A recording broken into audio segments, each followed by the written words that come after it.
अवैध खनन मामले में पप्पू यादव से ईडी आज पूछताछ कर रही है। पप्पू यादव ईडी कार्यालय पहुंचे हैं और इसी पर ज्यादा जानकारी के लिए हमारे साथ लाइव जुड़ चुके हैं संवाददाता चितरंजन।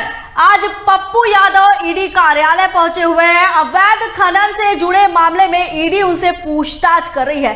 किन किन सवालों को ईडी उनके सामने रख सकती है?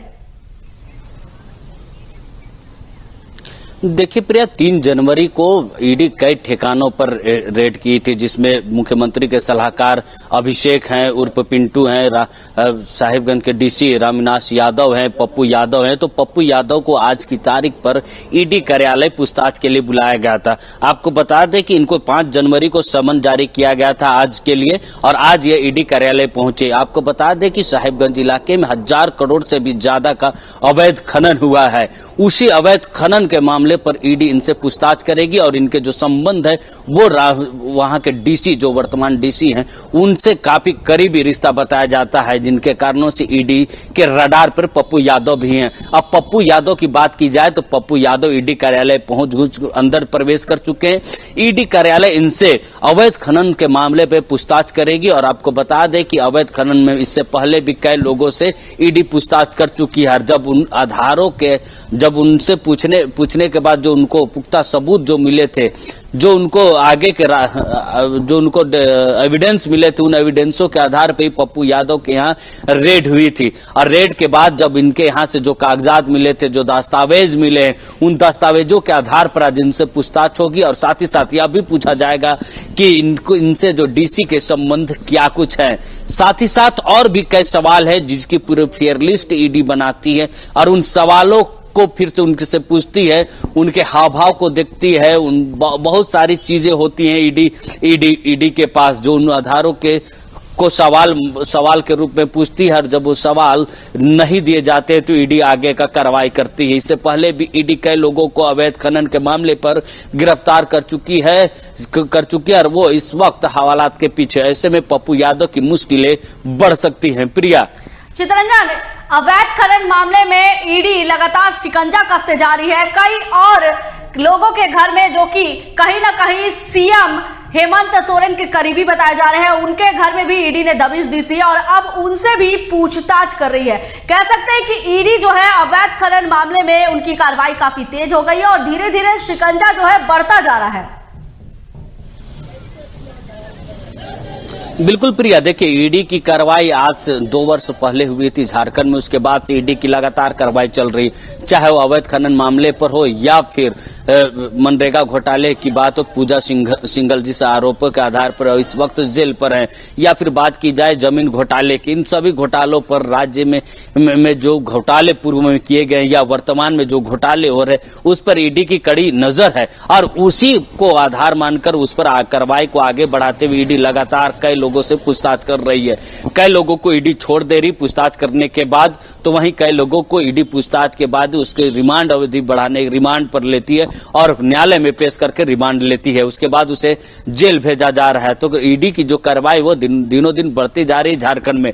और ईडी यही नहीं रुकने वाले, ईडी के रडार पे कई आईएएस आईपीएस अधिकारी भी हैं, सफेद पोस्ट लोग भी हैं। तो ईडी आने वाले दिनों में ईडी की कार्रवाई और किन लोगों तक पहुंचती है देखने वाली बात होगी। लेकिन बहरहाल पप्पू यादव को ईडी के सवालों का जवाबों का सामना करना पड़ रहा है। चितरंजन, क्या लगता है कि ये जो कार्रवाई हो रही है ये कहीं ना कहीं सीएम हेमंत सोरेन तक भी जाने वाली है? ईडी हालांकि उन्हें समन भेज चुकी है, 7वां समन भी पूरा हो चुका है, लेकिन अभी तक सीएम हेमंत सोरेन की तरफ से कोई जवाब नहीं दिया गया है। और हेमंत सोरेन जो है वो सीएम है, तो कहीं ना कहीं ईडी को पूछताछ के लिए काफी मुश्किलों का सामना भी करना पड़ सकता है। इसलिए एक के बाद एक ईडी कार्रवाई कर रही है ताकि सही तथ्य उनके हाथ लग सके। देखिए प्रिया, आपको जानकारी दे दे कि मुख्यमंत्री हेमंत सोरेन को 7 समन हुए। 7वें समन का जवाब उन्होंने अपने दूत दूत को भेजकर ईडी कार्यालय पे दिया है। उस पर बहुत सारी चीजें लिखी गई कि ईडी जो कार्रवाई कर रही राज्य में या फिर जो चीजें चल रही ईडी के साथ, उसको लेकर भी उन्होंने प्रश्न खड़ा किए थे। मीडिया ट्रायल की बातें कही गई थी, तो इन सभी आधारों पर उन्होंने जवाब दिया था। और साथ ही कहा था कि उसके बाद एक बैठक भी की गई थी मुख्यमंत्री आवास में विधायकों, गठबंधन विधायकों की। और जब मीडिया ट्रायल की बातें आई थी तो आपको हमने अपने दर्शकों को वो तस्वीरें भी दिखाई थी ईडी कार्यालय की कि किस तरीके से ईडी कार्यालय अपने गेट और अपने जो ग्रिल्स हैं उसको हरे पर्दे से ढक दी है। तो ईडी पर जो आरोप लग रहे थे और मुख्यमंत्री ने जो जवाब दिए थे, उन जवाबों के आधार पर ईडी राजनीतिक माहौल भी गर्मी बढ़ गई थी। कई कयासों के बाजार लगाए जा रहे थे कि मुख्यमंत्री ईडी अरेस्ट करेगी, मुख्यमंत्री जेल जाएंगे, मुख्यमंत्री झारखंड के मुख्यमंत्री बदले जाएंगे। लेकिन जब गठबंधन विधायकों की बैठक हुई और मुख्यमंत्री ने अपने दूत को भेजकर ईडी को जो जवाब दिया, तो उसके बाद इन कयासों के बाजार पर एक पूर्ण विराम तो नहीं लगा, लेकिन कोमा जरूर मुख्यमंत्री ने लगाया है। तो बहरहाल देखना होगा कि ईडी की जो कार्रवाई है वो कहां तक जाती है और कब जो कयासों के बाजार में जो बातें चल रही वो कहां तक जाती है। प्रिया। चितरंजन, जिस तरह से ईडी लगातार राज्य में कार्रवाई कर रही है, एक के बाद एक कई सफेद पोस्ट कह सकते हैं या फिर बड़े अधिकारी, उनके घर पर ईडी दबिश दे चुकी है और अब राजनीतिक चर्चाएं भी काफी तेज है। सत्ता पक्ष का कहना है कि कहीं ना कहीं ईडी का दुरुपयोग किया जा रहा है, उन्हें फंसाने की कोशिश की जा रही है और ये अक्सर ही जो है आने वाले चुनाव के पहले ही होता है।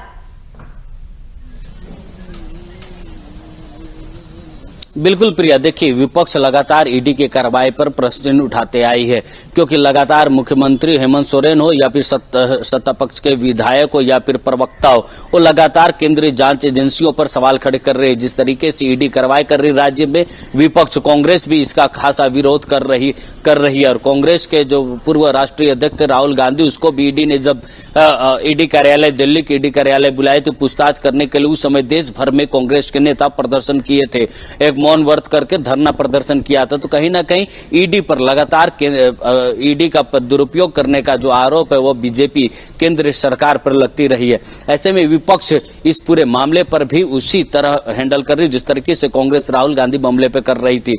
आपको बता दें, जब पिछले बार जब पूछताछ के लिए ईडी कार्यालय मुख्यमंत्री हेमंत सोरेन गए थे, तब भी इन पर ईडी पर आरोप लगा था कि यह केंद्रीय जांच एजेंसियां जो है, चाहे ईडी हो, सीबीआई हो, सभी केंद्र सरकार के इशारों पर चल रही है और ये केंद्र सरकार उन्हीं राज्यों पर ज्यादा फोकस करती है, यह केंद्रीय जांच एजेंसियां फोकस करती है जहां पर विपक्ष की सरकार हो। आपको बता दें कि राज्य में गठबंधन की सरकार चल रही, जिसमें कांग्रेस, जेएमएम और आरजेडी की गठबंधन सरकार चल रही है। सरकार बनते के साथ सरकार गिरने की भी बातें सामने आई थी कि विधायक टूटेंगे, सरकार बदलेंगे। तब से लगातार झारखंड में उठापटक की राजनीति देखने मिली। रिजॉर्ट पॉलिटिक्स भी झारखंड में पहली बार देखा गया था पिछले साल।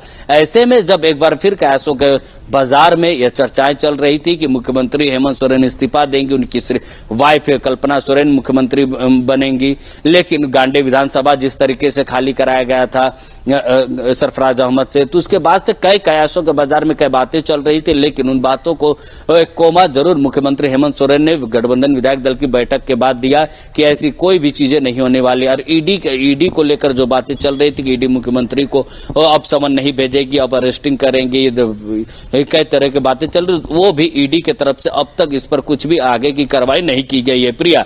चितरंजन, पप्पू यादव के ठिकाने पर जब ईडी ने दबिश दी थी तो कई अहम सबूत हाथ लगे थे। वो सबूत क्या थे, क्या इस पर जानकारी मिल पाई है? साथ ही ऐसी जानकारी निकलकर सामने आ रही है कि कहीं ना कहीं पप्पू यादव से पूछताछ के बाद कई अधिकारियों पर गाज गिरने वाली है। देखिए, पप्पू यादव जो है वो कड़ी का काम करते थे अधिकारियों की, और राजनीतिक तौर पे देखा जाए तो वही सब मामलों को लेकर ईडी इनसे पूछताछ करे और उनके घर पर जो दस्तावेज मिले थे उन दस्तावेजों के आधार पर भी इनसे सवाल किए जाएंगे। और इनके देवघर के साथ साथ बिहार में भी इनके ठिकानों पर ईडी की रेड हुई थी, वहां भी कई जो कागजात हैं वो अहम कागजात दस्तावेज मिले थे। तो उन सभी दस्तावेजों के आधार पर जो बैंक डिटेल्स मिले थे उनके आधार पर ही इनसे सवाल किए जाएंगे और उनके पीछे का कारण क्या था वो उनसे कौन कौन से लोग इनसे जुड़े हुए, इन सभी सवालों के जवाब आज ईडी इनसे पूछताछ करेगी, पूछेगी। क्योंकि ईडी जब भी ऐसे किसी व्यक्ति को बुलाती है पूछताछ करने के लिए तो उससे पहले ईडी के जो फेयर लिस्ट होती है सवालों के वो तैयार होते हैं, उसके पीछे कई चीजें चलती है। उसके बाद जब वो नाम किसी का नाम बताते हैं तो उसको भी समन करके बुलाकर ईडी पूछताछ करती है। प्रिया।